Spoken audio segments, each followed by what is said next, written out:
자바 기반의 머신러닝, 먼저 개요부터 말씀드리겠습니다. 머신러닝이라는 것은 이제 우리가 먼저 데이터 과학에 대해서 말씀드리면, 데이터에서 어떤 필요한 지식을 얻기 위한 절차와 방법론들을 연구하는 것을 데이터 과학이라고 하고요.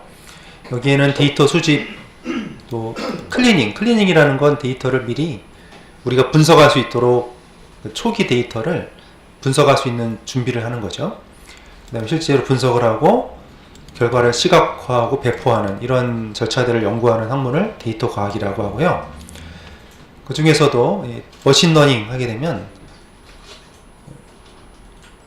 두 가지 보통 말씀드릴 수 있는데, 지도학습과 비지도학습으로 보겠습니다. 지도학습은 훈련용 데이터로 학습을 시키고, 학습용 데이터로 학습을 시킨 다음에 처음에 데이터에 보면 답이 다 붙어 있죠. 자, 이러한 데이터는 답이 뭐다. 답이 다 붙어 있습니다. 그래서 그걸 가지고 입력을 해서 학습을 시켜가지고 새로운 데이터가 들어왔을 때 맞추는 것이 지도학습이고요. 비지도학습은 답을 처음부터 알려주지 않죠. 데이터만 가지고 알고리즘을 사용해서 데이터에 숨겨진 패턴을 찾아내는 것이 비지도학습입니다. 우리가 파이썬과 R을 두 가지로 머신러닝을 해봤는데요. 비지도학습에 해당되는 것이 이제 클러스터링, K-means 클러스터링에 해당되는 것이 바로 이 비지도학습이었습니다. 자, 이 머신러닝을 활용할 수 있는 분야가 많이 있는데, 스팸 탐지, 또 음성 인식, 주가 예측, 헬스케어, 다양한 분야에 사용이 되고 있고요. 이 머신러닝을 위한 프로그래밍 언어가 많이 있습니다. 그러니까 파이썬으로도 해봤고, 또 R로도 해봤고, 이제 자바로 지금 하는 것이고요.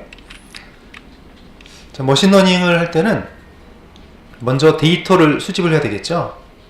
수집된 데이터를 잘 정리하고 품질을 검증한 다음에 기계학습을 하는 겁니다. 그리고 결과를 내는 건데요. 먼저 제일 앞서서 해줘야 될 것은 데이터에 대해서 잘 이해를 해야 되겠죠. 내가 해결하고 싶은 문제가 무엇인가, 이게 왜 중요하고 답이 무엇인가를 먼저 알아야 되고요. 거기에 맞는 데이터를 수집을 하고요.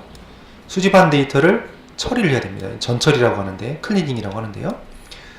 누락된 데이터들은 보충을 하고, 또 좀 잘못된 데이터가 들어갈 수도 있습니다. 노이즈라고 하는데요. 노이즈가 섞인 데이터들을 부드럽게 처리하고, 또 특이한, 지나치게 값이 높다든지 낮다든지 이런 데이터들을 좀 제거를 하는 게 좋은 결과를 낼 수가 있습니다. 자, 그럼 실제로 데이터를 분석하고 모델링을 하고요. 평가를 하는 거죠.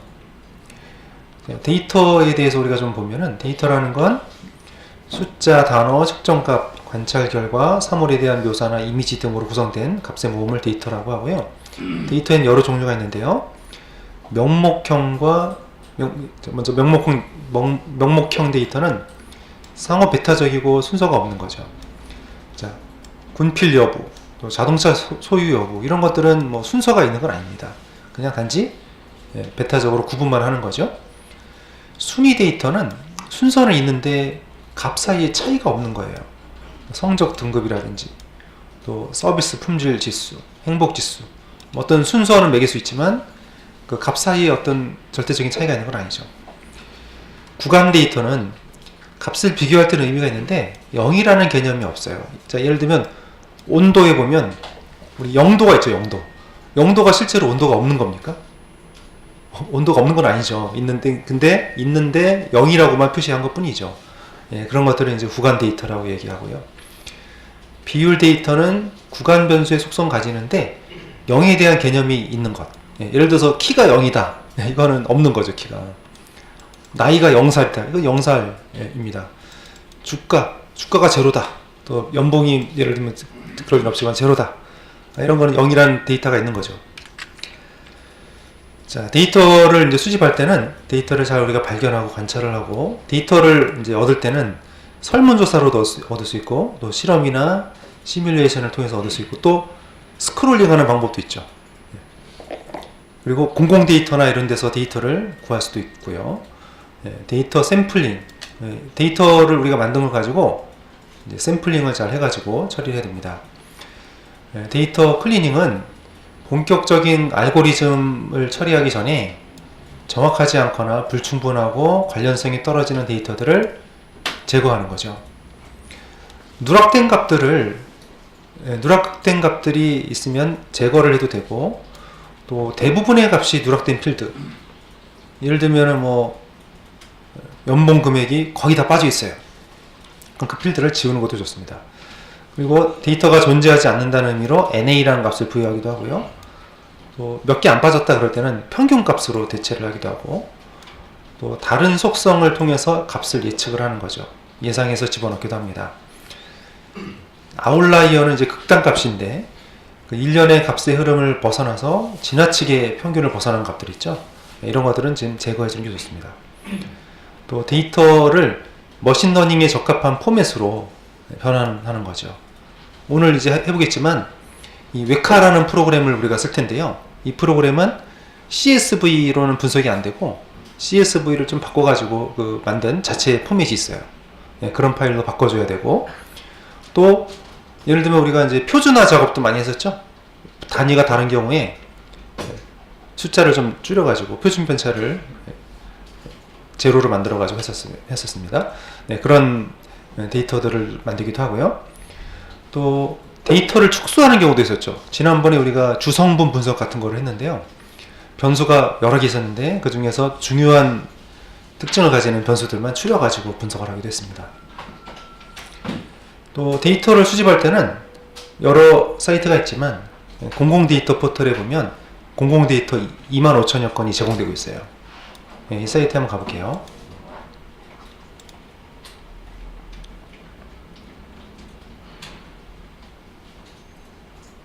공공 데이터 포털인데요. 네, 여기 보시면 데이터셋 눌러보겠습니다. 그러면 24,955건을 찾았습니다. 그래서 파일 데이터가 22,000건, 또 오픈 API, 표준 데이터 이런 것들이 있고, 미세먼지 데이터, 지하철 데이터, 날씨 데이터 이런 것들이 있다는 거죠. 그래서 여기서 제공되는 데이터셋을 활용을 해도 되겠고요. 또 공공 데이터를 활용한 창업 경진대회가 있어요. 이 사이트에 한번 가보겠습니다. 네, 그럼 예를 들면 지금 이게 작년 건데, 보면 이런 창업 경진대회가 공공 데이터를 활용해서 있습니다. 이런 데도 보면은 또 우리가 아이디어를 얻을 수 있겠죠. 자, 우리가 분석할 데이터는 제일 많은 게 이제 텍스트들이고요. 이 원시 텍스트라는 건 그냥 말 그대로 텍스트 파일이요. 이거는 데이터가 정리가 안 되어 있습니다. 분석하기가 참 어렵죠. 이런 경우는 텍스트 마이닝이라는 방법이 있어요. 텍스트를 가지고 예를 들면 문서가 아주 페이지 수가 많은 문서들이 있는데 이거를 자동으로 요약한다든지, 이런 기능들입니다. CSV가 제일 많이 사용이 되는데요. 각각의 필드가 쉼표로 구분이 되어 있어요. 우리 제이슨 파일, 이거는 자바스크립트죠. XML, 엑셀 파일, 데이터베이스, 또 이미지는 뭐 안면 인식이나 감성 분석, 다양한 분야에서 활용이 됩니다. 자, 그러면 우리가 이제 이 자바 기반 머신러닝을 할 때 제일 많이 쓰이는 프로그램이 웨카라는 프로그램인데, 이 웨카라는 프로그램을 설치해 보도록 하겠습니다. 여기 보면 클릭을 해보시고, 이게 뉴질랜드 대학교에서 만든 것 같아요. 자, 이 사이트에 가보시면 웨카 지금 그림이 로고가 있고 다운로드 할 수 있게 되어 있습니다. 좀 내려보시면은 이게 운영체제별로 있는데, 우리 윈도우즈니까 윈도우즈에서 이게 근데 두 가지 버전이 있어요. 자바 가상 머신이 포함된 버전이 있고 없는 버전이 있어요.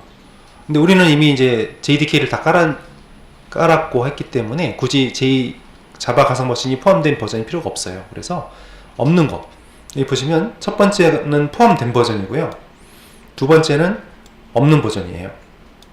그래서 이걸 받으시면 되겠어요. 그래서 웨카 3.8.2 x64.exe 이걸 받으시면 되는데 50메가 정도 됩니다. 여기 보면 클릭 히어라고 되어 있죠. 여기 누르게 되면 sourceposi.net이라는 곳으로 가서 다운로드를 해주게 됩니다. 자, 여기서 이제 받으시면 이제 다운로드가 진행이 되고요. 또는 제가 밑에 링크 해놨거든요. 지금 보니까 지금 현재 최신 버전이 3.8.2가 최신 버전이에요. 여기 클릭하면 바로 아까 그 주소로 가는 겁니다.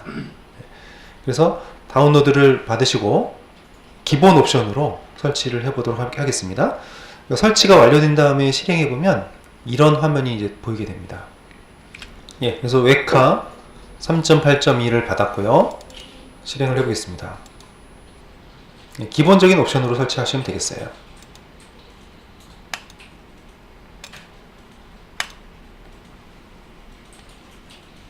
네, 설치가 됐고 넥스트 눌러보면 예, 뭐 어렵지 않습니다. 기본적인 옵션으로 설치하고 시작을 해볼게요. 그러면 이런 화면이 나타나다가 예, 처음에 여기서 웨카에서는 많은 패키지들을 제공하는데 패키지들을 뭐 추가로 설치할 거냐 그 얘기죠. 이거 체크하고 확인하면 다음부터 안 물어봅니다. 예, 이게 시작 화면입니다. 예, 그래서 이 웨카 프로그램을 설치해서 이제 실행을 했고요. 이클립스를 실행하신 다음에 우리 실습할 수 있는 프로젝트를 만들도록 하겠는데요. 자바 프로젝트를 만들겠습니다. 프로젝트 이름은 자바 ML이라고 할게요. 자, 우리 프로젝트인데 new 자바 프로젝트 자바 ML 네, 프로젝트 만들었습니다. 자, 그 다음에 libs라는 디렉토리를 만들 거고요. 거기다가 외부 라이브러리가 좀 필요하거든요. 우리가 방금 설치했는데 이 웨카 C의 프로그램 파일즈에 웨카 3.8 디렉토리 가보세요. 그러면 웨카.자르라는 파일이 있을 겁니다. 그 파일을 카피해 가지고 libs 디렉토리에 복사하고 자바 빌드 패스에 라이브러리에 추가를 하겠습니다. 먼저 폴더에 libs 폴더를 추가하고요. C의 프로그램 파일즈의 웨카 3.8에 가보면 여기에 웨카.자르 파일이 보이거든요. 이거를 복사해 가지고 자바 ML 프로젝트의 libs에다가 붙입니다. 예, 그런 다음에 이 자르 파일을 참조할 수 있도록 자바 빌드 패스에 설정해 줘야 되는데요. 프로젝트에서 우클릭을 하고 속성에서 자바 빌드 패스의 세 번째 라이브러리 탭에 add 자르 하고요. 자바 ML의 libs의 웨카.자르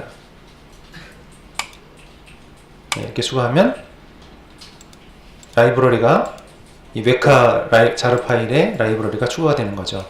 여기 안에 가보시면 이런 클래스들이 많이 분석용 클래스들이 많이 들어가 있습니다. 자, 그럼 우리가 먼저 우리가 웨카를 깔아봤습니다. 그리고 여기서 먼저 이런 코드를 하나 작성할 텐데요. 사용자의 입력값에 대한 신뢰 점수 매기기. 그러니까 사용자가 이제 예를 들어서 이게 올바른 검색어예요. 근데 이런 식으로 조금씩 이건 정확히 맞았고 이건 약간 좀 철자가 좀 틀리잖아요. 조금씩 틀리죠. 이렇게 좀 틀린 단어를 이렇게 입력을 했을 때 이 검색어의 유사도를 측정을 하는 거죠. 그래서 결과가 지금 어떻게 나오냐면 자, 이건 정답이잖아요. 맞았잖아요. 그러면 거의 뭐 1에 가까운 결과가 나온다는 거죠. 99.9% 맞다. 근데 이렇게 조금씩 다른 철자가 조금씩 틀린 키워드를 입력을 하게 되면요. 그러면 이 원래 단어와의 유사도를 측정을 해주는 거죠. 알고리즘에 의해서. 네. 이거를 먼저 한번 해보도록 하겠습니다. 자, 여기 보면 classifier 4j라는 자르 파일이 필요하거든요. 네, 이런 자르 파일들은 MVN 저장소에서 찾으면 잘 찾을 수가 있습니다. 자, MVN 저장소, MVN 저장소에 가서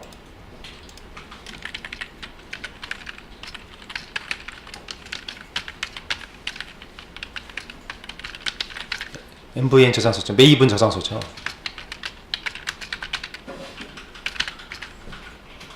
자르 파일들을 모아놓은 사이트죠. 자, 여기 가가지고 클래스파이어 4j 치고 검색을 해보니까 하나가 나왔습니다.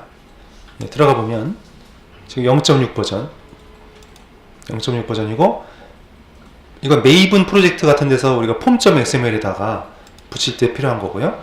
옆에 보면 자르가 보이죠. 자르를 클릭하면 자르 파일로 다운로드가 됩니다. 클래스파이어 4j 0.6이라고 되어 있죠. 예, 제가 지금 이 실습에 필요한 파일이에요. 그래서 이거를, 그래도 이 자르 파일은 실행이 가능하니까요, 컴퓨터를 손상시킬 수 있는데 그래도 다운로드 하시겠습니까? 계속해서 받으시고요.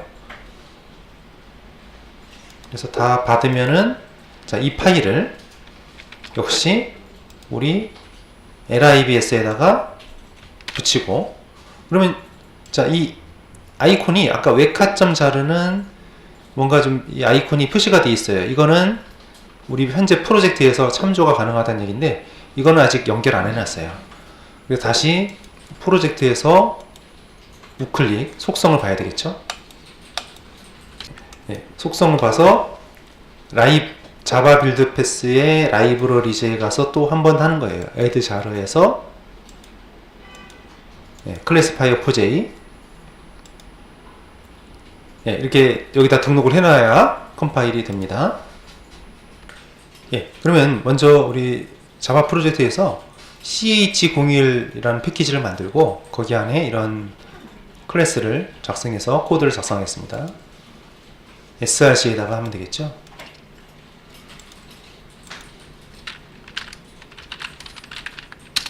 패키지 만들고 자바 클래스입니다.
그래서 키워드, 자, 이런 처음에 이제 메인 함수에서 생성자로 추려해서 생성자가 바로 실행이 됐는데요. 이게 여기가 이제 올바른 검색어고요. 검색어에 이제 리스트를 만드는데 이게 이제 유사한, 조금씩 지금 보시면 틀려요. 이게 완전히 똑같고 이게 조금씩은 글자를 좀씩 다르게 했거든요. 이렇게 해서 이 텀 벡터 스토리지 또 벡터 클래스파이어, 이 두 클래스는 여기 그 클래스파이어 4j 이 자르 파일 안에 들어있는 클래스입니다. 이걸 이용해서 여기 이제 리스트를 돌면서, 이건 이제 옵션이고요. 이게 이제 정확한 단어고, 여기가 이제 새로 그 리스트에 있는 단어들을 하나씩 이제 우리가 돌리면서 체크를 하는 거죠. 그랬더니 이게 원래 완전히 똑같은 일치하는 단어였는데 100% 나왔죠. 99.99%. 그 다음에 두 번째 단어는 한 글자 틀리게 나왔는데 약간 유사도가 이제 원래 키워드하고 70%가 비슷하다. 이렇게 이제 나오게 되는 겁니다. 거의 뭐 비슷하네요. 큰 차이가 없고, 근데 완전히 이제 단어가 뭐 틀린다든지 이런 것도 한번 해볼게요. 프로그램만 넣어보고, 이런 경우 같은 경우는 어떻게 나올까요? 이것도 지금 비슷하게 나오네요. 그리고 이제 여기 보면 전혀 다른 단어를 집어넣더니 유사도가 하나도 없다. 이렇게 나오고 있습니다. 그래서 내부적으로 아마 이 벡터 분류기라고 되어 있는데, 그 단어와 단어 사이에 이런 코드값, 아스키 코드값을 비교를 해가지고 얼마나 거리가 가까운지 측정을 하는 것 같습니다. 자, 이번에는 그러면 자바 기반의 머신러닝 두 번째 주제인데요. 회귀 분석을 해보도록 하겠습니다. 자, 우리가 앞에 이제 파이썬으로도 해보고, R로도 해보고, 이제 세 번째 자바로도 해보고 있는데요. 다시 한번 회귀 분석에 대해서 내용들을 보시면요. 회귀 분석은 독립 변수와 종속 변수의 관계식을 구하는 기법입니다. 독립 변수가 이제 x축에 위치가 되고, 종속 변수가 y축이고요. 그러니까 독립 변수가 원인이죠. 이러이러한 게 원인이 돼서 이렇게 결과가 나왔다는 겁니다. 독립 변수가 한 단위가 증가할 때 종속 변수가 얼마나 영향을 받는가, 이걸 분석하는 것이 회귀 분석입니다. 회귀식과 회귀 계수를 가지고 추정을 하게 되고요. 검정할 때는 독립 변수의 영향력과 모형의 적합도, 이런 것들을 가지고 평가를 합니다. 이런 이제 데이터들이 x축과 y축으로 구성된 데이터가 있으면 이 선을, 최적의 선을 그어야 되는데, 이걸 이제 회귀선이라고 하고요. 회귀 분석에 의해서 이런 회귀선이 그어지게 됩니다.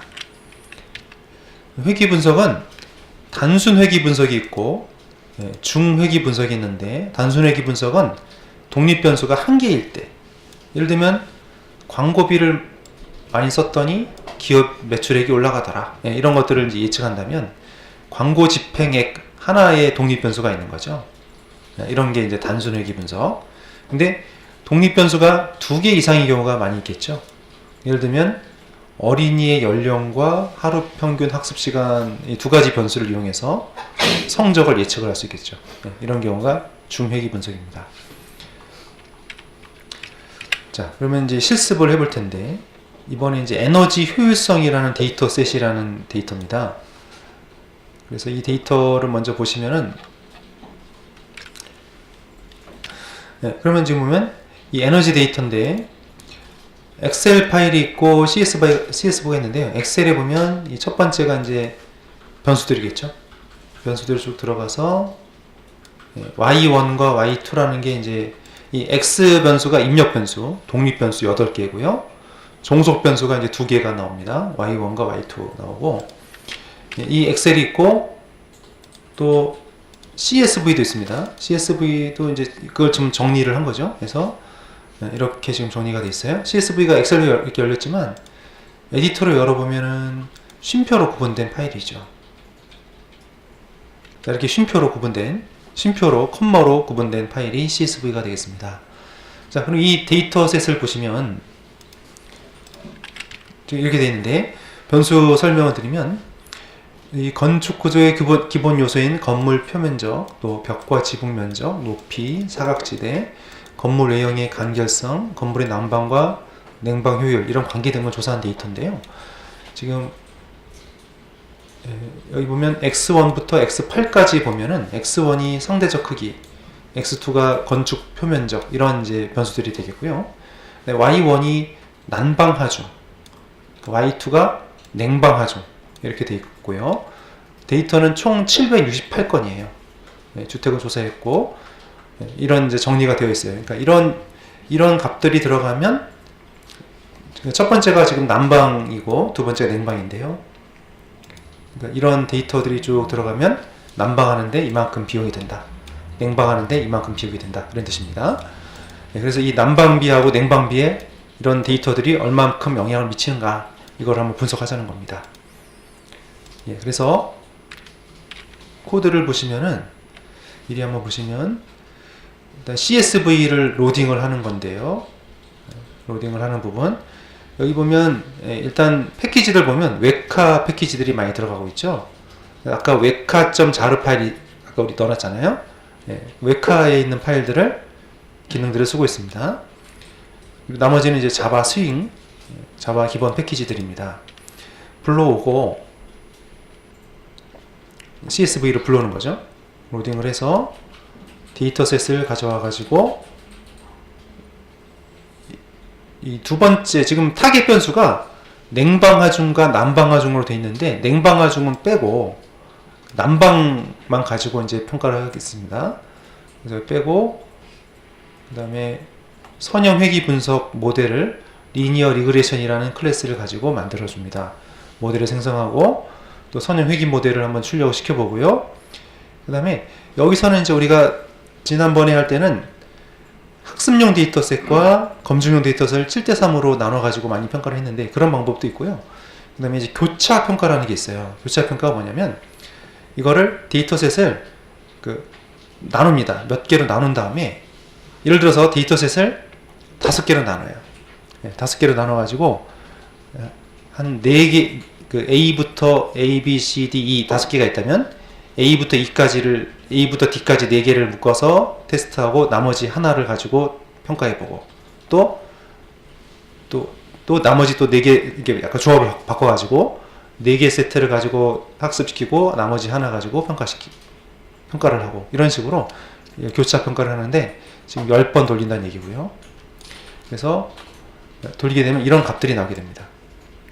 회귀 분석 결과가 이렇게 나오게 되고 그래서 이 회귀 분석 변수가 지금 여러 개거든요. 8개거든요.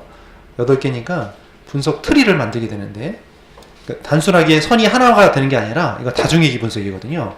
그래서 이 M5P라는 클래스 웹카에 내장된 클래스인데요. 이 클래스를 이용해서 회귀 분석 트리를 만들어주게 되면 만들어주고 이제 시각화를 하게 됩니다. 그러면 결과가 이렇게 나오게 되는데 회귀 모델을 먼저 이렇게 보게 되면요. 이런 이제 8개, 이게 X1부터 X8까지 독립변수 8개였죠. 그리고 그 중에서 제일 큰 영향을 미치는 게 건물의 크기입니다. 이 데이터에 의하면. 그래서 앞에 마이너스가 붙은 걸 봤을 때 음해상관관계. 자, 건물이 커지면은 난방비가 많이 들겠죠. 예, 그런 관계가 되겠고, 그 다음에 유리면적. 예, 유리면적은 양의 상관관계. 예, 이 두 개의 변수가 좀 큰 변수로 나왔고, 나머지는 좀 이 두 개에 비하면 좀 작은 변수가 되겠죠. 예, 이렇게 해서 결과가 나오게 되고요. 회귀 분석 트리를 만들어 보면 여러 이제 케이스에 따라서 식이 이제 많이 만들어졌고요. 그리고 결국 총 결과를 봤더니 24개의 노드로 만들어지고 결과가 평가 결과가 이렇게 나오게 됩니다. 그리고 그래프를 그려보니까 이런 식으로 트리가 그려지고 제일 위에 있는 게 X1이거든요. 아까 건물 크기. 그리고 X7이라는 게 유리창 크기였죠. 이 두 개가 가장 큰 요소가 된다는 걸 확인할 수가 있겠습니다. 자, 이런 식으로 우리가 분석을 해보도록 할게요. 자, 파이썬이나 R로 할 때보다 코드가 상당히 길어졌죠. 아무래도 자바 코드는 좀 더 이렇게 코드가 더 길어진다는 게 좀 있습니다. 자, 그래서 패키지를 먼저 만드시고요.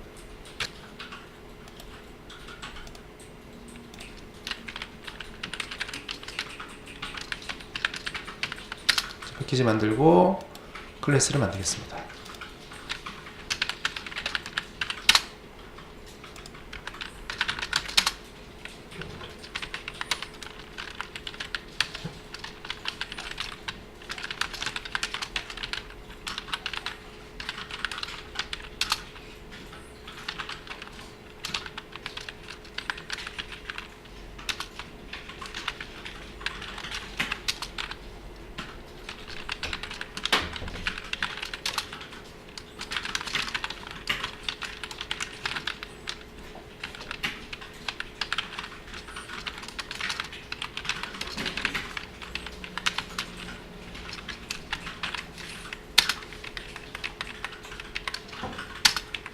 예의 처리를 해놓으세요.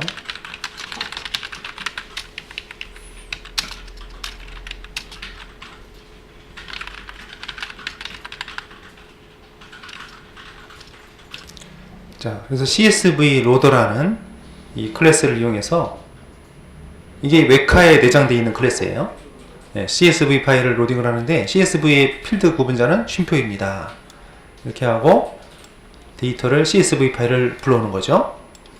그럼 거기서 이 CSV를 불러온 다음에 데이터를 실제로 가져오게 되고요. 그리고 이 데이터를 우리가 보시면은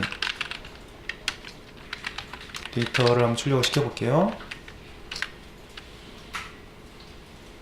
자, 데이터가 이렇게 나오지 않습니까? 여기 보면 이 부분이 이제 데이터를 인스턴스에서 데이터를 가져왔는데요. 이걸 우리가 다 사용할 게 아니고요. 자, 이 데이터가 이렇게 된. 자, 근데 이 부분을 이제 잠깐 보시면은 이 뒤에 말씀드리겠지만 이게 웹카에서 사용하는 데이터 포맷 파일이에요. 자, 여기서 자, 여기 보세요. 데이터가 지금 이렇게 돼 있는데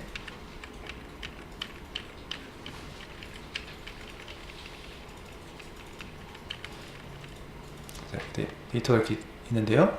먼저 여기 보면 릴레이션이라고 되어 있죠. 이게 실제 데이터는 여기부터 시작이 되는 거잖아요.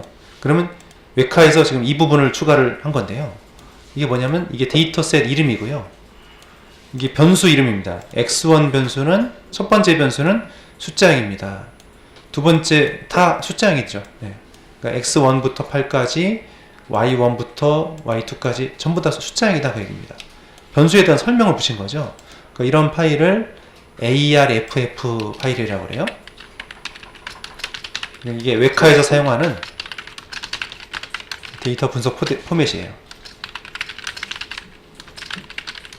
이게 이제 ARFF 파일이라는 건데 이 다음번에는 그 ARFF 파일을 가지고 분석도 해보겠습니다. 자, 그래서 이렇게 지금 만들어낸 거죠. 그러니까 CSV를 가지고 웹카에서 분석할 수 있는 ARFF로 변형을 시켜주는 그 코드가 방금 이 코드가 되겠습니다. 이게 되겠습니다. 자, 그러면 그 중에서 우리가 다 필요한 게 아니고 여기가 이제 난방 관련된 변수고 아까 보셨지만 변수를 다시 한번 보시면요.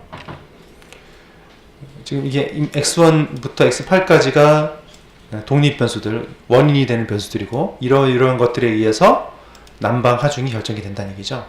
우리 이걸 지금 보고 싶은 겁니다. 냉방 하중은 지금 버릴 거예요. 그래서 두 번째 필드. 자, 이게 데이터.num attribute 하면 필드 개수가 나옵니다.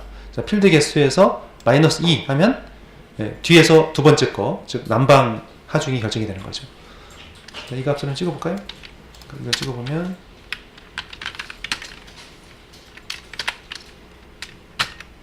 찍어보시면 이게 너무 많이 났군요. 여기 맞고 지금 10 이렇게 나오지 않습니까? 전체 그 변수 개수가 10개라는 거죠. 그 입력 변수 8개, 종속 변수 2개 해서 그 독립 변수 8개, 종속 변수 2개 해서 총 10개의 변수인데 10개 중에 인덱스는 0부터니까 2를 빼니까 8번이니까 이제 9번째 변수가 되는 거죠.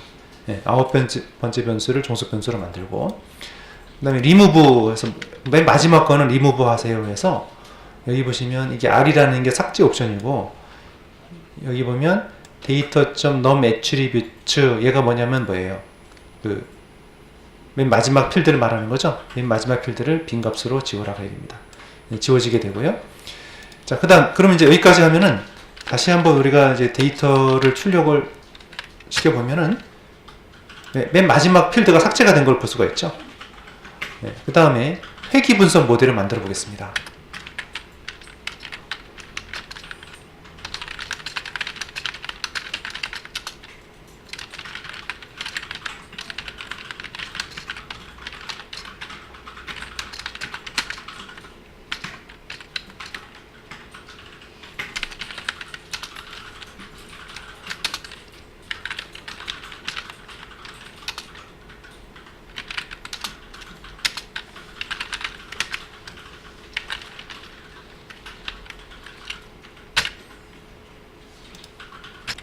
리니어 리그레션 선형 회귀 분석 모델을 만들어주는 클래스고요. 거기다가 데이터를 입력해서 모델을 생성합니다. 모델을 찍어봤더니 이런 식으로 데이터가 나왔죠. 그래서 이렇게 지금 모델이 나왔어요. 자, 이 회기 모델인데, 자, 이런 것들은 이제 기울기가 되겠고, 여기는 절편이죠. 기울기와 절편으로 되어 있습니다. 여기가 이제 y는 ax 플러스 b, 이런 이제 식이 있으면 이 a라는 거를 이제 기울기라고 하고 b라는 걸 절편이라고 하잖아요. 그리고 이제 x가 우리가 이제 말하자면 지금 독립변수 원인에 해당되는 것이고, y가 종속변수 결과에 해당되는 것입니다. 그런데 지금은 변수가 입력 변수가 8개니까 이렇게 8개로 이제 만든 거죠. 자, 그러면 이 가장 곱하기 기울기가 큰 게 뭐냐면 x1 변수가 기울기가 제일 크고요. 앞에 이제 마이너스가 되어 있으니까 x가 증가하면 y는 감소한다는 뜻이거든요. 음의 상관관계, 이런 건 이제 음의 상관관계라고 하고요. 그럼 x1 변수랑 두 번째로 큰 게 x7 변수예요. 그럼 아까 x1이라는 게 건물 면적이라고 그랬거든요. 얘가 이제 건물 면적. 자, 그럼 건물 면적이 커지면은 난방 하중이, 난방비 부담이 줄어든다. 이게 좀 반대 같기도 하고요. 건물이 커지면, 근데 이제 너무 또 작은 거하고 큰 거하고 오히려 크면은 더 이게 덜 들 수도 있겠죠. 여기 이 식에 의하면 그렇습니다. 이 데이터에는 이제 건물 면적이 커지면 난방 하중은 줄어든다. 이제 이렇게 나왔고요. 여기는 또 유리창 크기거든요. 아까 변수를 보시면 7이 유리창 면적이거든요. 상대적 크기네요. 상대적 크기니까 절대적인 건 아니고 이제 약간 좀 기준이 있겠죠. 여기 상대적 크기 7번 변수는 유리창 면적이었습니다. 그러면 여기 이제 유리창 면적인데, 그 유리창 면적이 넓으면 난방 하중이 커진다. 그러겠죠, 아무래도. 그래서 이 두 개의 변수가 큰 영향을 미치는 변수로 일단 계산이 됐습니다. 자, 그 다음에 계속 볼게요. 네, 그래서 여기서 교차 평가라는 모델을 우리가 이제 사용해 봤는데 이런 거예요. 뭐냐면, 지금 예를 들어서 교차 평가가 뭐냐면, 자, 이런 식으로 예를 들어서 데이터셋이 만약에 100개라면 100개를 데이터셋을 예를 들어서 뭐 5개로 나누겠습니다. 그럼 이제 A, B, C, D 20개씩 해서 5개로 나눠요. 나눈 다음에 그러면 먼저 이 4개 A, B, C, D로 학습을 시키고, 나머지 하나 있죠? 그걸로 검증 데이터로 평가를 하고, 또 A, B, C, E, A, B, C하고 E를 가지고 또 학습시키고 이걸로 평가해보고, 또 A, B, D를 가지고 학습시켜보고 C로 평가하고, 또 A, C, D로 학습시키고 B로 평가하고, 또 B, C, D로 학습시키고 A로 평가하고, 이런 식으로 5번을 하는 거죠. 그래서 이렇게 이걸 이제 교차 검증이라고 그래요. 그래서 지금 여기서는 10이라고 했죠. 그러면 데이터셋이 지금 총 몇 개냐면 이게 768건이거든요. 768건을 10세트로 10개로 나누는 거죠. 나눠서 9개의 집합으로 학습시키고 나머지 하나로 평가하고, 이거를 10번 돌리는 겁니다. 교차 평가를 지금 한 거죠. 그러니까 지난번에 우리가 학습용하고 검증용하고 7대3 나눠가지고 그런 방법도 있고, 이렇게 데이터가 적을 때는 교차 검증도 합니다. 이렇게 만들어서 실행시킨 다음에 이 모델을 우리가 출력시켜 봤더니요. 평가한 모델을 출력시켜 봤더니 이런 식으로 답이 나왔습니다. 자, 이거는, 자, 그러면 우리가 방금 전에 출력된 값이 이건데, 자, 0.956이라는 게 이제 상관 계수라는 것이고요.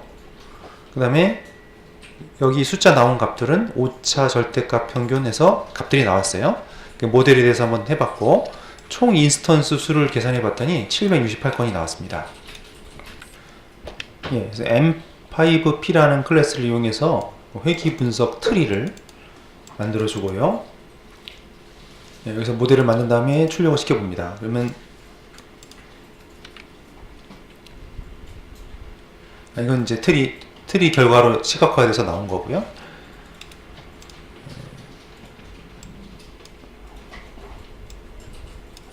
이런 식으로 M5에 의해서 만들어진 트리에 대해서 보여주고 있습니다. X1 변수가 X1 변수가 이제 중요한 거죠. 아까 X1 변수가 그 상대적인 건물 크기라고 했어요. 제일 이게 중요한 변수라는 것이고요. 그 다음에 X7이라는 변수, 아까 유리창 면적이라고 그랬죠. 이게 또 중요한, 이 두 가지 변수가 상당히 중요하다는 얘기죠. 그리고 이 회귀 분석 모델을 여러 가지로 만들어주고 있어요. 지금 모델, 첫 번째 모델, 두 번째 모델 해서 총 24개 모델을 만들어주고 있습니다.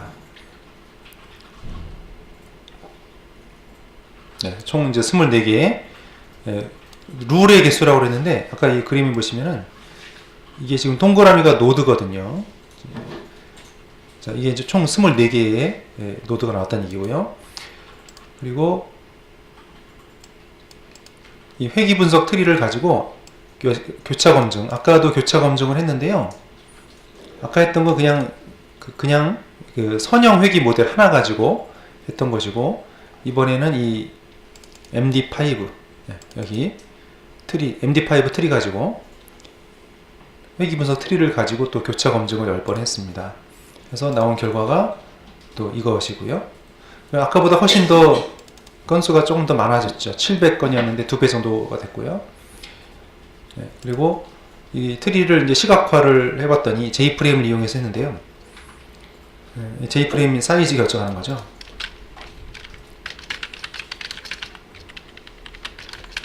프레임의 사이즈를 설정해주고 가로 1200, 세로 800. 그리고 이건 뭡니까? 이 프레임을 우리가 닫을 때 메모리에서 이제 언로드를 시킨다, 제거한다는 얘기고요. 프레임의 컨텐트 페인 부분에다가 이 트리를, 컨텐트 페인이라는 건 여기를 말합니다. 이 내부 타이틀 영역을 제외한 나머지 부분, 여기다가 트리를 설정했고, 그리고 화면에 이제 표시한다는 얘기죠. 네, 표시하고 이 트리뷰를 화면에 꽉 채워라. 네, J프레임에 꽉 채워라 그 얘기입니다. 네, 이렇게 해서 나왔는데, 여기서도 보시면은 X1 변수가 제일 중요한 변수라는 거죠. 아까 그 건물의 상대적인 크기. 그 다음에 7번이 유리창 면적이었어요. 이 두 가지가 상당히 중요하다. 네, 그리고 나머지는 나머지 규칙들을 또 만든 거죠. 자, 그러면 이번에는 이제 트리, 방금 전에 이제 의사결정나무 트리가 나왔는데, 트리에 대해서 더 설명을 드리겠습니다. 자, 의사결정나무 디시전 트리라고 하는데요. 이거는 독립변수들을 활용해서 분류를 하거나 예측을 수행하는 기법이고요. 최종 결과물이 규칙들로 나오게 됩니다. 디시전 트리 또는 트리즈라고 불리고요. 대표적인 사례가 이제 ARS죠. 우리 ARS 시스템에 보면 버튼으로 하는 ARS는 1번, 말로 하는 ARS는 2번 눌러주세요. 상담사 연결하려면 몇 번 눌러주세요. 이렇게 나오잖아요. 그러면 이제 사용자가 몇 번을 누르느냐, 어떻게 응답하느냐에 따라서 시스템이 다르게 반응을 하죠. 예, 그런 게 이제 대표적으로 이 의사결정나무 예라고 할 수 있겠습니다. 다양한 분야에서 활용이 되고 있고요. 이 의사결정나무는 반복적인 분할과 분류된 나무를 가지치게 하는 이 두 가지 아이디어가 있습니다. 각각의 트리는 이제 노드로 구성이 되고요. 노드는 입력 변수와 연관이 있습니다. 분할은 레코드를 두 개로 나눠 가지고요. 그러니까 1번입니까? 2번입니까? 이런 식으로 분류를 해서 동질성이 최대가 되도록 분류를 해나가는 것이고요. 계속 잘라나가다 보면 모든 학습용 데이터를 거의 100% 정확하게 분류해낼 수 있을 만큼 세분화를 해나갈 수 있는데요. 이게 문제는 또 과적합화 문제가 있습니다. 너무 학습용 데이터에 학습하다 보니까 새로운 데이터가 들어오면 잘 못 맞추는 그런 문제가 있거든요. 그래서 적절한 수준에서 가지치기를 좀 해줘야 되는데요. 그래서 정보가 그렇게 많지 않은 가지들을 제거해서 나무를 단순화하는 작업이 이루어지게 됩니다. 예를 들어서 이제 수입과 X축에 수입이 있고 Y축에 이제 주택 크기가 있다면 이거를 이제 나눈다는 얘기죠. 예를 들면 주택 크기 어떤 19가 기준이다 그러면 19보다 큽니까 작습니까? 여기에 따라서 분류를 먼저 하고요. 또 19보다 작다면 금액을, 수입 금액이 $84,000 달러보다 큽니까 작습니까? 거기에 따라 또 분류를 하고, 네, 이런 식으로 계속 데이터를 나눠 나가다 보면 뭐 세분화해서 기준을 가지고 나눌 수 있겠죠. 그럼 이렇게 나누는 과정에서 규칙들이 발견이 될 거고요. 이거를 트리로 그려보면 이렇게 됩니다. 처음에 이제 주택 사이즈가 19보다 큽니까 작습니까? 또 금액이 어떤 기준 금액보다 큽니까 작습니까? 이런 식으로 계속 나눠 나가시고요. 여기 보면 이렇게 동그라미로 표현된 부분들 있죠? 이걸 노드라고 하고요. 그 다음에 더 이상 이제 분류가 되지 않는 것들이 있습니다. 이제 사각형으로 표현되어 있는데 이 부분을 이제 잎사귀, 립이라고 하죠. 잎이라고 하죠. 자, 이 트리의 장점은 일단 이해하기가 쉽고요. 또 모델을 다 만든 다음에 트리가 어떻게 작동되는지 보여주기가 쉬워요. 그래서 이렇게 분석을 해봤더니 이렇게 결과가 나왔습니다 하면 다들 쉽게 이해를 하는 거죠. 그리고 컴퓨터가 그렇게 뛰어나지 않더라도, 성능이 좋지 않더라도 잘 작동된다는 장점이 있습니다. 반면에 과적합화 문제가 있습니다. 너무 이제 학습용 데이터는 잘 맞추는데 새로운 데이터가 들어오면 잘 못 맞추는 문제가 있다는 거죠. 네, 그래서 이걸 해소하기 위해서 여러 가지 이제 알고리즘들이 있고요. 자, 그래서 우리가 웹카를 이용해서 의사결정 나무 실습을 해보도록 할 텐데요. 먼저 웹카에서 데이터를 로딩하는 방법을 좀 말씀드리겠습니다. 자, 웹카를 우리가 실행을 했는데 거기 보면 익스플로러라는 버튼이 있어요. 거기 누르시고요. 네, 한번 눌러보시죠. 여기서 익스플로러 버튼, 제일 위에 있는 버튼이죠. 눌러보면 이런 창이 뜹니다. 그럼 거기서 이제 위에 보면 이게 스텝들이에요. 준비 단계, 분류, 또 클러스터링, 연관 규칙, 또 변수 선택, 시각화 이렇게 이제 있는데 먼저 데이터를 가공하는 단계입니다. 오픈 파일 열어가지고요. 우리 내장 파일을 가지고 할 텐데 내장 데이터셋으로요. 웹카가 설치된 디렉토리에 가보면요. 데이터 밑에 보면 iris.arff arff가 웹카에서 사용하는 데이터 포맷이거든요. 여기도 붓꽃 데이터셋이죠. 붓꽃 데이터셋을 웹카에서 분석할 수 있도록 만들어 놓은 파일입니다. 자, 저걸 오픈을 해볼게요. 그러면 C의 프로그램 파일즈의 웹카에 가보면 데이터 디렉토리가 있고요. 거기에 여러 가지 데이터, 샘플 데이터가 있는데요. iris.arff 하고 열기를 하겠습니다. 예, 열어보시면 지금처럼 각 속성에 대한 분포가 표시가 돼요.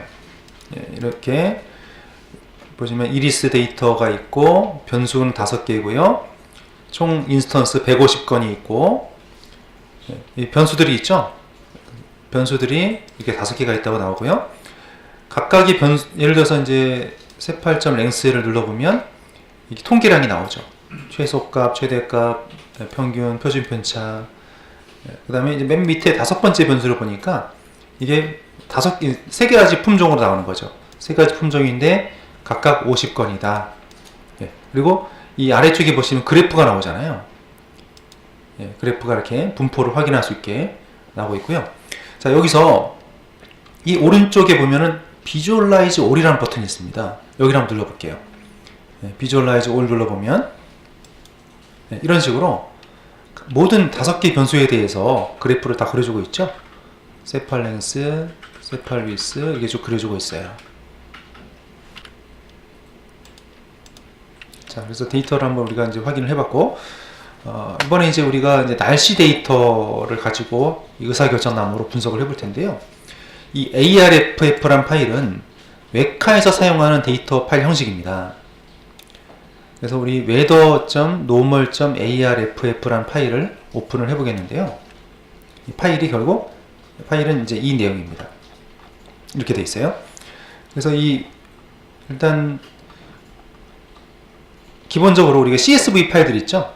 그러니까 여기가 이제 CSV라고 보시면 되고요. 이거를 그 위에다가 웹카에서 인식하기 위해서 이런 추가적인 값들을 지금 집어넣어야 돼요. 먼저 제일 위에 보시면 이 릴레이션이라는 게 있죠. 이게 그 데이터 파일의 이름이에요. 제목이라고 볼 수 있죠. 이건 데이터셋의 이름이 되겠고요. 또 attributes라는 게 뭐냐면 변수에 대한 설명이에요. 자, 그래서 첫 번째 변수는 아웃룩입니다. 또 아웃룩인데 이제 조망이라는 뜻인데 맑음, 또 이 흐림, 비 이렇게 세 가지가 있고 또 두 번째 변수는 온도인데요. 뜨겁다, 중간이다, 춥다 이렇게 있고요. 세 번째 변수 습도입니다. 습도가 높다, 보통이다. 예, 바람이 분다, 안 분다.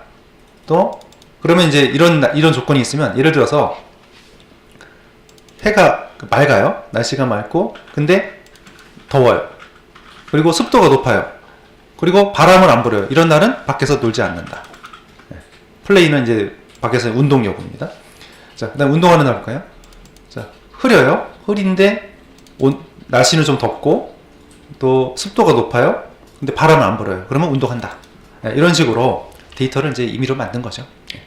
자, 그럼 이런 데이터를 가지고 이걸 가지고 우리가 이제 분석을 해보잔 말입니다. 의사결정 나무 모델에 집어넣어서 모델을 만들고 그러면 어떤 요소가 중요한지 분석을 해가지고 이 뒤에 있는 거 싹 지운 다음에 한번 넣어볼게요. 그럼 분석을 잘 마치는 걸 한번 볼 수가 있습니다. 자, 그래서 이 내용들이 들어간다는 얘기고요. 자, 우리 이 웨더의 노멀의 ARFF 파일을 보면은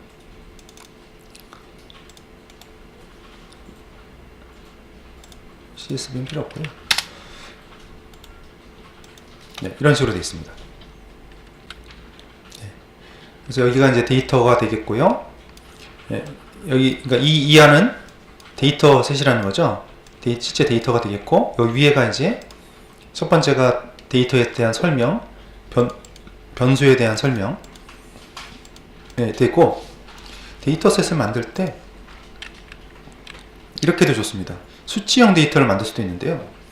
예를 들면 날씨는 맑아요. 날씨는 맑습니다. 근데 온도는 아까는 이제 뜨겁다, 덥다, 보통이다, 춥다 세 가지였잖아요. 이거를 뭐 온도로 이렇게 표현할 수도 있겠습니다. 화씨 온도겠죠, 이거는. 네, 이렇게 숫자형으로 써도 된다는 얘기죠. 네, 이렇게 이제 어떤 범주형으로 해도 되고 숫자형으로 해도 괜찮겠습니다. 자, 그래서 이제 웨카에서는 이 범주형과 수치형 두 가지 데이터만 지원을 하고 있어요. 자, 그러면 이거를 지금 불러볼게요. 웨카에서 한번 불러볼게요. 웨카에서 아까 이제 익스플로러로 처음에 버튼 눌렀죠. 다시 한번 창을 닫으시고,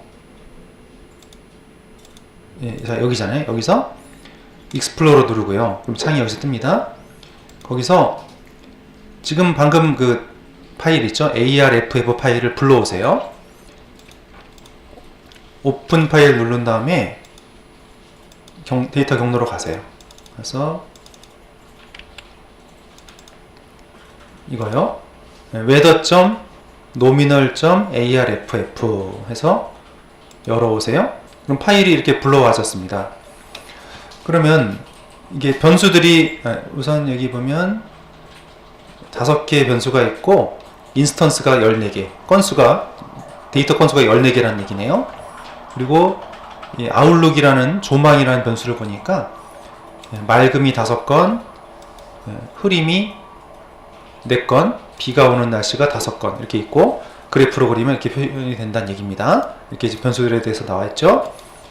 자, 그 다음에 여기서 바로 이제 분석을 할 수 있는데 C4.5라는 알고리즘을 사용하는 이것을 분석을 할 텐데요. 웨카에서는 이거를 뭐라고 하냐면 C4.5라는 알고리즘을 J4.8 이렇게 불러요. 웨카에서는. 그래서 메뉴에서 클래서파이라는 메뉴를 누르고 추즈에서 트리스 밑에 있는 J48을 선택할 거예요. 어떻게 하냐면 여기서 이 메뉴에 보면 클래스파이 있죠. 자, 지금 다시 클래스파이 메뉴를 누르는 겁니다. 여기 클래스파이 메뉴 누르고 그럼 추즈가 있잖아요. 처음엔 이제 두 번째 클래스파이 누르고 분류, 추즈 누른 다음에 왼쪽에 보면 이제 메뉴들이 있는데 맨 아래에 보면 트리즈가 있죠. 트리즈 누르고요. J48 있죠. 지금 빨리 지나갔네요. 트리즈의 J48을 클릭을 해요. 그러면 이렇게 나왔잖아요. 그럼 거기서 스타트 버튼 누르면 오른쪽 창에 분석 결과가 나타납니다. 여기서 스타트 버튼 있죠? 스타트 버튼을 누르게 되니까 이 아래쪽에 이제 결과가 나왔고, 지금 11시 25분에 이런 트리즈에 있는 J48 알고리즘을 가지고 돌렸다. 그래서 이렇게 답이 나왔다는 거죠. 자, 그렇게 한 다음에 리절트 리스트에서 우클릭을 한 다음에 비주얼라이즈 트리 누르게 됐어요. 그러면 이게 트리가 그려지게 됩니다. 그러니까 여기 왼쪽 아래 보면 이게 지금 결과 리스트잖아요. 여기서 이게 스타트 누를 때마다 이게 계속 생겨요. 이게 언제 또 돌렸다 나오잖아요. 그럼 여기서 우클릭을 하고 비주얼라이즈 트리가 있어요. 지금 이 모델을 만든 것을 가지고 트리를 그려주세요. 클릭하면 이렇게 트리를 그려줍니다. 그럼 규칙을 보시면 일단 조망이 중요하다는 거죠. 자, 조망을 보니까 날씨가 맑습니까? 또 흐립니까? 비가 옵니까? 에 따라서 또 날씨가 맑은 날은 습도가 높습니까? 그러면 날씨가 맑고 습도가 높으면 운동을 안 해요. 날씨가 맑고 습도가 보통이면 운동해요. 네, 이런 식으로 규칙을 만드는 거죠. 네, 이렇게 트리를 만들었고요. 코드까지 만들어낼 수가 있어요. 그래서 운동 경기에 가장 중요한 영향을 주는 요소가 일단 뭐겠습니까? 이런 것들을 이제 노드라고 하는데요. 제일 위에 있는 노드가 제일 중요한 변수예요. 그러니까 이 조망이 제일 중요하다는 거죠. 날씨가 맑은지 흐린지 비가 오는지가 제일 일단 중요한 변수다. 두 번째 요소가 뭐겠습니까? 네, 지금은 습도가 중요하다는 거죠. 또 풍량도 중요하다. 이 세 가지 변수가 이제 나온 겁니다. 그리고 가장 중요한 속성은 조망이다. 이게 나왔고요. 자, 여기서 More Options라는 버튼이 있습니다. 거기서 Output Source Code라는 것을 체크를 하고 창을 닫으면 스타트를 누르게 되면 자바 코드가 만들어집니다. 자, 그래서 여기 일단 이 트리 모델은 닫으세요. 닫고, 자, 여기서 이 중간에 보시면 More Options가 있죠. 네, More Options를 누른 다음에, 자, 그러면 이 창에서 여러 가지 옵션이 있는데 아래쪽에 보면 뭐가 있냐면 Output Source Code라는 게 있어요. 여기를 체크를 합니다. 네, 체크하면 오른쪽에 이제 웨카 클래시파이어라고 나왔죠? 이게 클래스 이름이에요. 바꾸고 싶으면 바꿔도 됩니다. 자, 클래시파이어하고 여기 지금 이거 아웃풋 소스 코드 체크했고 클래스 이름 그대로 놔뒀어요. 오케이 하고 다시 한번 스타트를 할게요. 다시 한번. 자, 그러면 아까랑 다르게 아까는 이 모델에 대한 설명이 나왔는데요. 자, 밑에 보면 뭐가 나왔냐면 이렇게 자바 코드가 만들어져 있죠. 이 웨카에서 자바 코드를 생성을 해낸 겁니다. 이렇게 코드를 만들어서 나왔는데 여기 보시면 코드가 클래스가 두 개가 있어요. 먼저 웨카 래퍼라는 클래스가 있고요. 조금 더 내려가 보면 웨카 클래시파이어라는 클래스가 있죠. 이 두 개의 클래스를 웨카에서 만들어준 겁니다. 이 의사결정 나무 트리 모델에 대한 클래스를 자바 소스 코드로 만들어준 거죠. 그럼 이걸 우리가 가져와 가지고 약간 코딩만 하면 돌릴 수 있다 그 얘기죠. 자, 그럼 자바 코드가 만들어졌고요. 이거를 이제 우리가 활용을 해볼게요. 그리고 이제 우리가 이제 모델이 만들어졌으니까요. 데이터를 지금은 아까 이 데이터에 보시면 라벨이 이렇게 붙어 있죠. 이런 날은 운동한다, 안 한다에 붙어 있지 않습니까? 근데 여기를 이제 물음표로 만들어 놓을게요. 그리고 그 프로그램을 여기서 맞추는 걸로. 물론 이제 해보시면 100%예요. 왜냐면 이미 학습이 다 돼 있기 때문에 건수가 적고 학습이 돼 있기 때문에 이거 그대로 집어넣으면 그대로 다 맞아요. 새로운 데이터가 들어갔을 때가 문제죠. 그래서 이거를 그대로 쓰는데 파일을 좀 이름 바꿔가지고 뒤에다가 맨 마지막에 필드는 물음표로 바꾸도록 하겠습니다. 이런 식으로 맨 마지막에다가 yes, no가 아니라 물음표로 이제 바꿔놓은 거죠. 네, 이 데이터를 준비해 주시고요. 자, 그러면 이름을 그래서 weather.arff로 복사했고 마지막 결과 레이블에 yes, no를 물음표로 바꾼 데이터입니다. 자, 그럼 이 코드 작성을 할게요. 우선 웨카 래퍼.java라는 클래스, 이거 웨카에서 아까 만들어져 있는 코드 그대로 가져오는 거고요. 그 다음에 웨카 클래시파이어도 역시 웨카에서 만들어진 코드를 그대로 가져오겠습니다. 그리고 우리가 작성해야 될 클래스는 이거예요. 테스트 클래시파이어 코드인데 거기다가 이런 코드를 작성을 해서 처리를 해보도록 하겠습니다. 그래서 먼저 웨카 래퍼.java 클래스를 만들어서 아까 만들어진 코드를 붙이도록 하겠습니다. 패키지를 먼저 만들게요. ch03tree라는 이름으로 패키지를 만들고요. 거기다가 자바 클래스인데요. 클래스 이름은 웨카 래퍼.클래스, 웨카 래퍼입니다. 자, 그럼 이 클래스를 만드시는데 아까 웨카에서 만들어진 코드를 보세요. 여기서 지금 우리가 웨카 래퍼를 붙여야 되니까요. 여기서 웨카 래퍼 코드를 찾아보세요. 그러니까 여기서부터죠. 여기 위에 패키지라는 이제 고칠 거니까 우리가 바꿨으니까 임포트부터 복사를 하는 거죠. 여기까지 복사하는 겁니다. 이게 복사가 안 되나요, 잘? 컨트롤 C에서 붙여볼게요. 컨트롤 C에서 컨트롤 C 하면 카피가 돼요. 컨트롤 C, 컨트롤 V에서 만들었습니다. 임포트를 하세요. 그냥 붙이니까 컨트롤 C, 컨트롤 V 하니까 이렇게 들어가네요. 요 위에 있는 모델은 지워야 됩니다. 이거를 지우고 그래프까지. 그러니까 지금 클래스 파이어도 다 가져온 거가 됐네요. 그러니까 지금 웨카 래퍼하고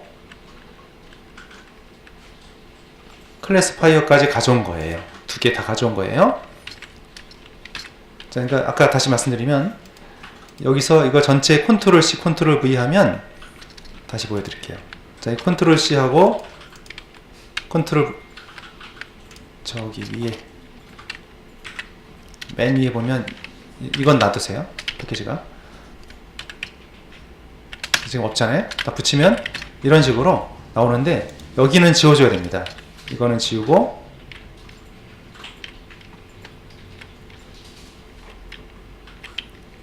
패키지도 지우고 여기 그러면 웨카 래퍼하고 웨카 클래시파이어 두 개의 클래스가 들어간 거죠. 자, 그러면 이제 웨카에서 만들어진 두 개의 클래스를 이제 우리가 그대로 붙였고요. 자, 이제 우리가 작성할 코드는 이겁니다. 테스트 클래시파이어 코드입니다.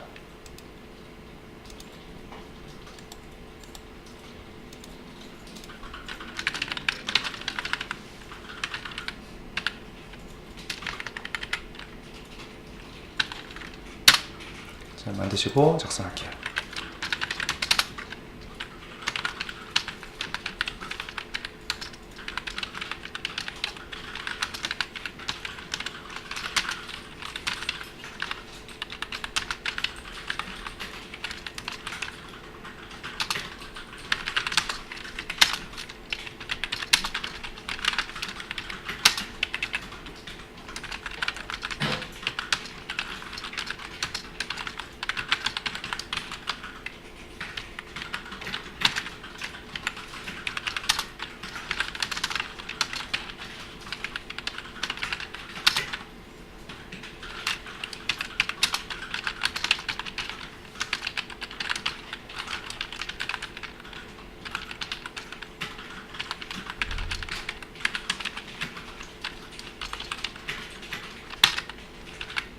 자, 그래서 weather.arff 웨카의 데이터 파일을 불러왔어요.